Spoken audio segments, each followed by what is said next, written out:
Parang gilas lang, Ange Kwame and Justin Brownlee tandem import sa Hinebra. And pumirma na ang local big man na ito ng 1-year deal. So bago nga natin talakayin yan, syempre shoutout muna sa mga solid nating ka-teammate na laging nagko-comment dito sa ating channel gaya nila JJ Sibong, Larry Lumibaw, Scout Ranger, Jeffrey Liwanag, and Wilson Custodio. So napakagandang balita nito dahil sa pangdagdag big man at dagdag puwersa rin ito si Ben Adamos. Biruin mo, may taas itong 6'6" at legit na kayang mag-forward at mag-center pagdating sa position. So bukod dyan, ito may ilang experience na rin dito sa liga dahil ilang koponan na rin ang napaglaruan niya dito sa PBA bago siya malipat. So produkto ito ng Perpetual Help System Delta kung saan na-drop ito noon ng Alaska sa PBA at bukod sa paglalaro niya sa Alaska, nakapaglaro rin ito sa koponan nga po ng Converge Fiber Xers, Phoenix Super LPG, NLEX Road Warriors at ngayon ito ay maglalaro na para sa koponan ng Northport Batang Pier.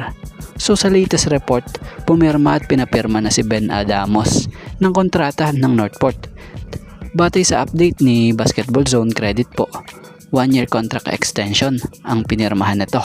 So magandang balita to, lalot need talaga ng Northport ng extra big man para sa pagpapalakas ng kanilang gitna. At magandang move to para sa Northport dahil si Ben Adamos ito yung big man na sanay makipagkaldagan at palitan ng muka sa laro. At malipat naman tayo sa kampo ng Hinebra. So usap-usapan nga ngayon na posibleng payagan maging dalawa ang import dito sa PBA. Kaya naman may ilang mga Hinebra fans nga na may kanya-kanyang gusto kung sino ang pwedeng pangalawang import ng Hinebra. Yung iba si Dwight Howard daw. Yung iba naman si Andrew Nicholson, Principe at may Taco Fall pa nga. Pero para sa ilang mga fans ang pinakapatok nga ngayon, ang gusto nila ay itong si Ange Kwame. Matapos ngang makita ang naging tandem nila nung nakaraang Asian Games na talaga namang nagtagumpay.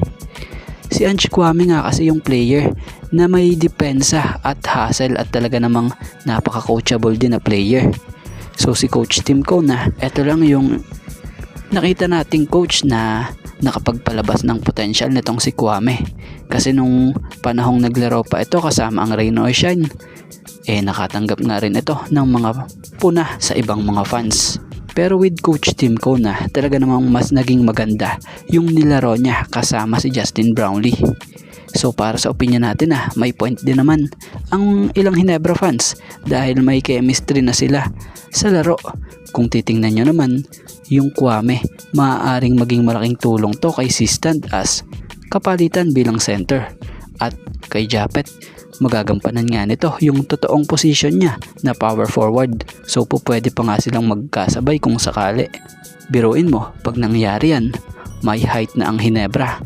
At mas bibilis pa dahil maligsi rin naman yung Ange Kwame. At ang maganda pa nga 26 years old lamang po ito at hindi prone sa mga injuries. So kaya naman, ano opinion nyo kung sakali about dito?